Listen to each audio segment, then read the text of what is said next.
Hello y'all on YouTube, this is Rob with Rob's Dirty Knives. Today we have a very special review impressions of a really cool knife I've had in my collection for a while now, and I've enjoyed carrying it. It's a regular carry for me, so let's talk about this knife. This is the Tactile Knife Company Archer. This is the Archer. I was about to call it a Maverick. I don't know why. Sorry. This is the Archer. Beautiful design, beautiful knife, beautiful action. Love this knife. This is very different than a lot of their other stuff. I think for people who maybe have never handled this before, this is different. This is really different, and I think it's worth looking at. So let's talk about this knife real quick. All right. So the designer of this particular knife, along with Tactile Knife Company, is TJ Schwarz, and he's the guy who ended up designing the conic areas and a couple of their other knives over there as well. So you have some of that beautiful premium design ethics in this knife, which is just really outstanding and fun. So let's talk about this knife a little bit. So the manufacturer is Tactile Knife Company. It's a USA company out of Dallas, Fort Worth, Dallas area up there. I think it's more Dallas area. They make this knife. They've designed this knife in-house, beautifully done. Materials are titanium handles, beautifully textured. You can see that wonderful texture on the titanium handles. No hardware on one side, just with the pivot there, captive pivot. You've got the pivot over here. You've got some hardware. It's very reminiscent right here. It's got this beautiful backspacer. It says Tactile, very minimal billboarding. You know, I've got the same T8s all the way around here, T8s there, so that's really nice. Beautiful thumb hole, fuller hole right there with even milling inside that, with beautiful chamfered radius chamfering inside of that as well. The lines flow together very much. It feels a little bit like, you know, we see with an Arius and things like that. It looks really weird. Once you get this in your hand, it's very comfortable. Really comfortable. It works nicely. There's no jimping up here. I'm okay with that. I really am. This is a titanium clip. Yep, it is titanium, just making sure. I believe everything on here was, right? So that's nice. It does have weight relief, beautiful, so that makes it a little lighter. This is a Magnacut blade at 6364 HRC, really done well. It is, I want to say bead blasted, but I'm not sure. It's like a, I don't know, it's like a polished bead blasted, like a micro stone washed. I can't quite tell. It doesn't seem like your traditional bead blast. That's super soft and smooth, but it's still really nice. Action is beautiful. It does have a ramp that it goes over, which reminds me a lot of the Shirogorov when it clears that ramp, right? So once you clear the ramp, the action just really is beautiful. It just drops really nicely. So I did recently tighten this up because it was a little bit loose, I felt, for myself, and I put some Loctite on there. So I like this action a little bit better. I feel like it's going to break in. I like the very controlled drop shut. I don't like it guillotine, and that's where I think I had it before. So this I really enjoy more, and it does close nicely. It's a slight ooh man, look at me dropping my knife. It's a slight shake shut, and it works really well. I like that. I like it a lot. The flicking, reverse flicking, the front flicking works really nice. It is a frame lock, so you got to keep that in mind. Watch your fingers with the pressure over there. Up here, the jimping is on the flipper. Now, my finger would flip off the jimping all the time. And so what I did, and I don't recommend this if you're, you know, only do this if you're going to keep the knife, right? Or get someone professionally to do it on there. But I put an extra line of jimping right up here. And to me, that just makes this so much nicer. My finger doesn't flip off there anymore. And if I accidentally put a little pressure on that lock bar, I still have enough traction that I can clear the detent, even if my finger happens to be right there and cause a little pressure. Before, my finger would slip off and it would just pop right off because I couldn't quite get traction. You can see, even as I try to slip off my traction, it just gets in there because I did that. So, you know, I'd say my one recommendation is get the best tool when you do this. I didn't have a good set of files, like jeweler files, which I now do. And some of these right here, that's what I would have used if I did it over, right? But definitely, to me, that was worthwhile. So I did that because I really enjoy this knife. I really do enjoy this knife. Now, could I have reached out to Tactile Knife Company and say, hey, can you put in an extra? Maybe they would have done it, charged me a fee. You know, maybe I could have gotten that done. I don't know. I don't know if they would have. Maybe I'd have to find a modder or something like that. But yeah, I like it. I like it a lot. This is a really fun blade. It's a beautiful flat grind. It is almost a full flat grind, comes to a very thin edge, nice and slicey. I really do enjoy that. Being Magnacut, it's a little challenging to sharpen, but boy, it retains its edge really nicely, especially at that HRC. So I like that. The action is beautiful. It runs on Skiff washers that already came with it. They got from Skiff, the Skiff Workshop.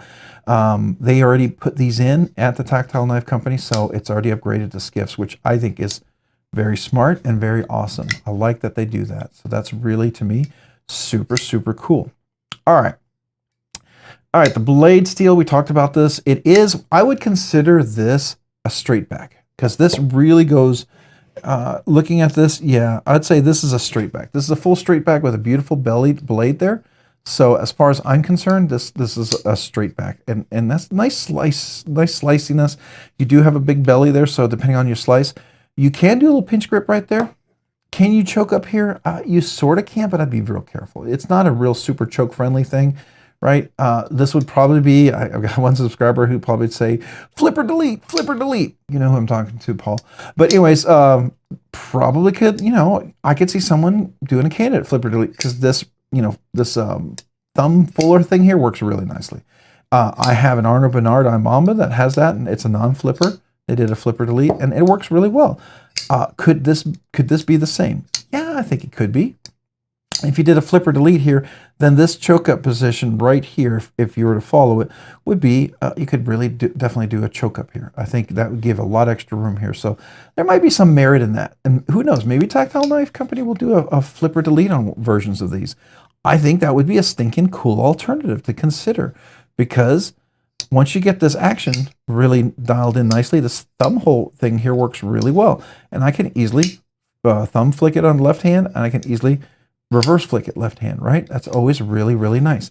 Now, I would recommend if you're going to do that flipper delete, maybe have a smaller lock bar. I don't know if that works out well for them or not, but a smaller lock bar would make that just a little bit simpler, in my opinion.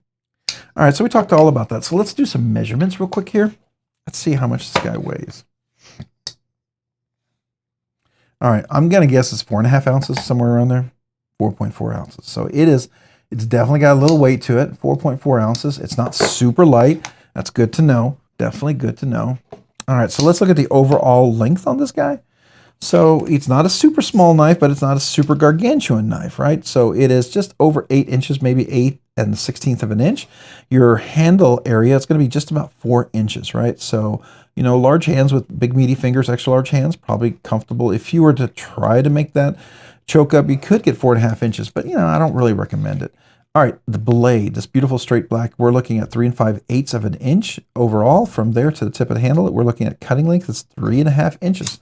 So, you know, relatively pretty decent there. Not bad, not bad. All right, so let's look at the thickness of the blade stock here, and let's take a look at that. All right, so we're looking at one that's 126 thousandths of an inch. It's not super thick. It's not super thin. It's for a size of the knife, I think it's a good thinner blade. It's not super thin, but it's not a thick blade. It's not a hefty blade. So I like it. It's a really beautiful slicer. So I think that's great. So knife category, is this a budget? No. Is this a regular knife? No. Is this a high-end knife? Yes, it is definitely a high-end knife. You're barely at under $600. I mean, it's right on the cusp of that. If anything is done, like some of them had some inlays in there, some fat carbon inlays, some of them had some different anodizations, could easily go over $600. And it could go into the custom mid-tech range. And I feel like it'd be worth it. It's a USA-made knife. It's done really well. Now, I will tell you, the click of the detent here, I don't know if you can hear that, it's not super loud. Let's do it again. It's there, no detent lash, right? But it's not super loud. Lock engagements, we're good 30, 40% there. Locked in, no blade play, pivot lash, no detent lash. It's in there really well. So, I mean, I like it. I like it a lot. I will tell you when I got it, I did tune the detent a little bit. It was really overly tight. So if you like a crisp detent, probably coming out of the factory, you're going to enjoy that. I did lighten it up just a little bit because I wanted to take advantage of not only the flipper, but I also wanted to take advantage of the fuller, right? So the thumb fuller, whatever hole, that works really nicely. So there you go. My thoughts on that. All right.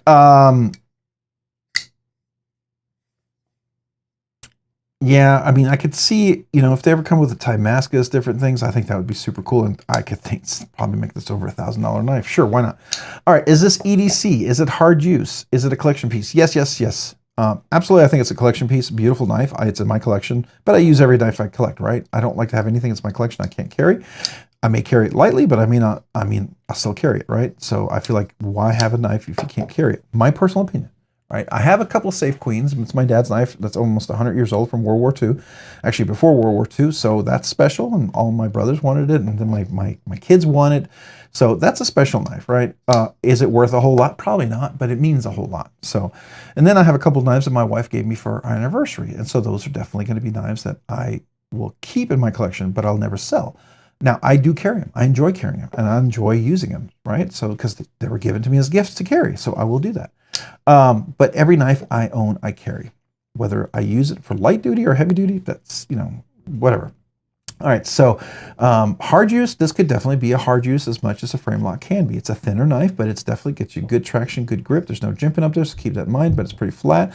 Should work well, should slice with the thinness of the blade. There's no swedge, so watch your turn cuts and stuff. Comes to a nice thin tip, which is great for poking into dog food, cat food, fertilizer, mulch, Amazon boxes, mail, and stuff like that. All that works really well. TJ Russell just did a really nice job. I mean, obviously he did the Koenig, he did the Goblin, he did a bunch of other things for them. So, what can I say? It's just really, really nice.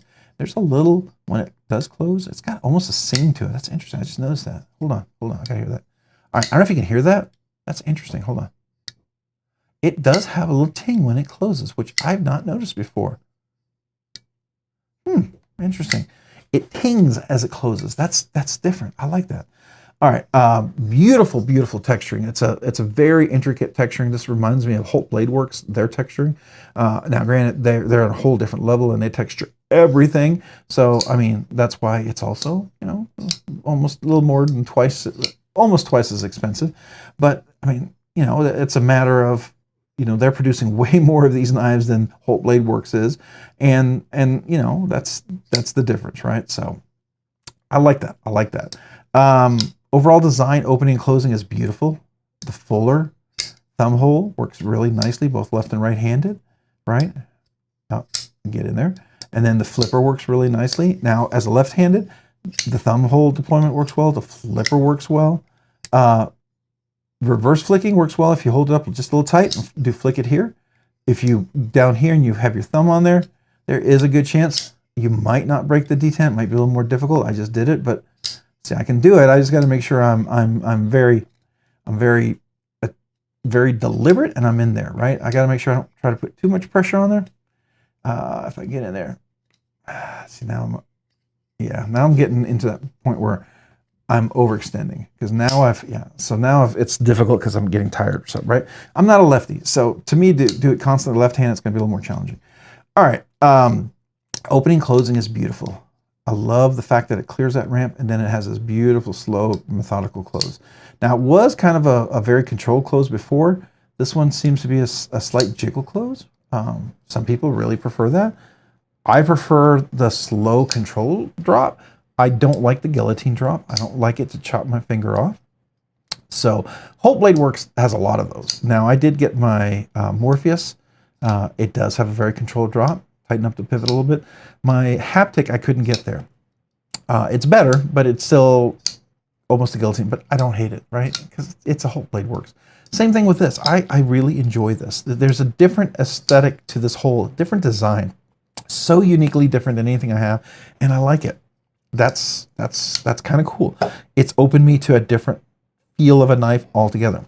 By the way, the access to the lock bar is beautiful. Look at this beautiful jimping right here. Even considered, the texture lines almost match the scale on the inside. I think that's pretty stinking cool. It is chamfered. It's easy. It's comfortable to get to.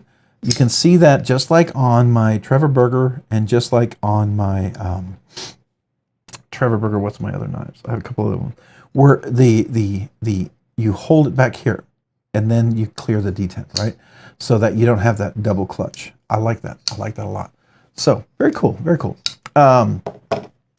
Fidget factor. What do I think? Okay, so the flipper works well. I think I would have taken some points off had I not put that extra line of jimping. With that extra line of jimping, with me manually doing that mod to the knife, I'm gonna give my true score.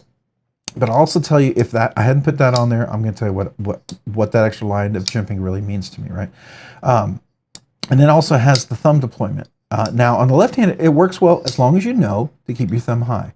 For some people, that could be a deal breaker, but for me, that's okay because it's a bigger knife. It's got a kind of a bigger frame lock there, and I know pretty much where to put my thumb every time I want to deploy it. If I'm not here trying to do it for you for a show, right? I'm going to give this, because the thumb and that, I give it a solid 6 out of 10. I think it's definitely pretty good. It's a solid 6. It's earned its way well, and it does it well. So what do I think? Okay, so with me doing the jimping there and me understanding what's the best way to open this left-handed, I would give this a 95, a solid A, almost a 98, an A plus, not quite 100. I'd give it a 98, 97, 98 probably. How about that? We'll do a 97, 98.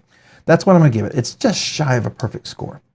Now with that extra bit of jimping, and let's say I wasn't aware of how to reverse flick right here like this, I could easily give this like an 85, a B, right?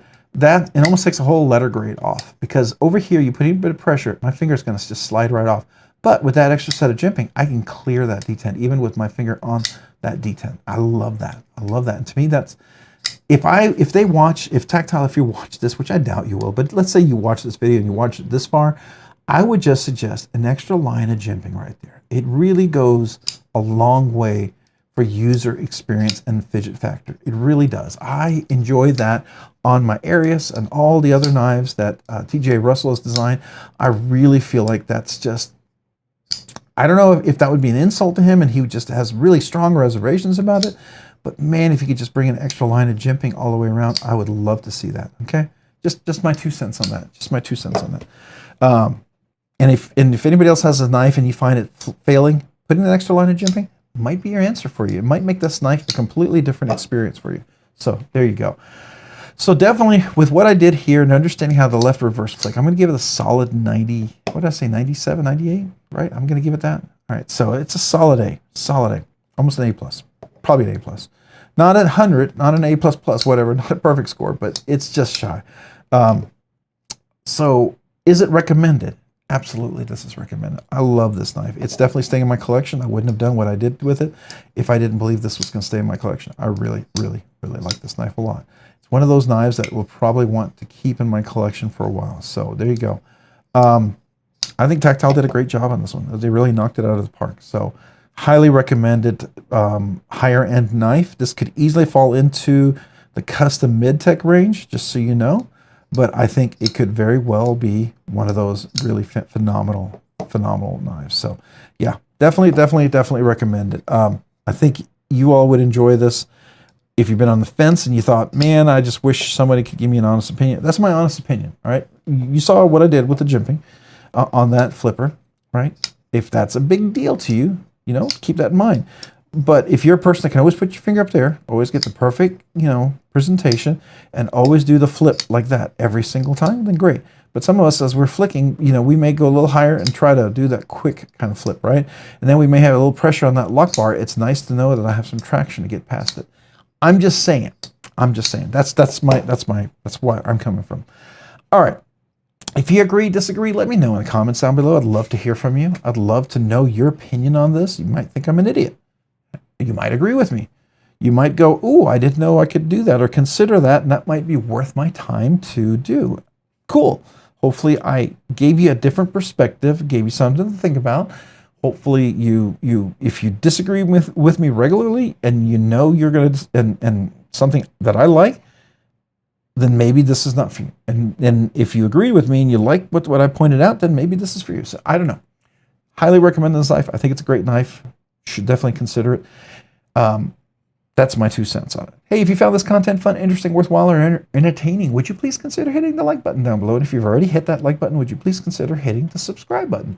Subscribing and liking the videos really helps out the channel, allows the channel to produce more content, do more things, ultimately do more things for you guys. So thank you. Thank you to everyone out there who watches, who likes, who enjoys the channel. I sure appreciate you so very much. I am humbled and grateful to every one of you guys. And if you know, if you haven't already and you've been interested, maybe you want to be a channel member, I'd love to have you. So to my channel members, thank you. Thank you, thank you, thank you. And to those who want to be channel members, I would love to have you. Check out the link down below. There's a link for 3 different tiers of membership. Would be honored. Please don't ever feel obligated to it, but I would be honored to have you as a channel member. Just would really be great. And as a small way for me to say thank you to all the channel members, I do a once a month members giveaway. It's a very exclusive member giveaway. In the sense, I usually find a very nice knife because people have been so generous with the giveaway, with the memberships. Make sure it's not a budget knife. So it's my small way to say thank you, to really go over to the top and appreciate you guys. And yeah, so just know that. And if you guys, you know, also the other way I try to say thank you is I'd like to send you a sticker, a channel member sticker. If you're a brand new channel member, email me with your name and address. I'd love to mail you a sticker. And for some of you guys who maybe been a member for a while and haven't emailed me, and you thought, hey, I'd like it, I would like to have had a channel sticker. If you're still a member right now, email me. I'd love to send you one. Or if you just became a channel, your channel member and became a channel member again, and you're currently a channel member, and you never got a sticker, also email me. Email me with your name and address. I'd love to mail you a sticker. All right. So that's my small way to say thank you and how much I appreciate you guys out there for supporting the channel, allowing the channel to do more things more quickly, sooner than I ever thought we would. I appreciate you so, so very much.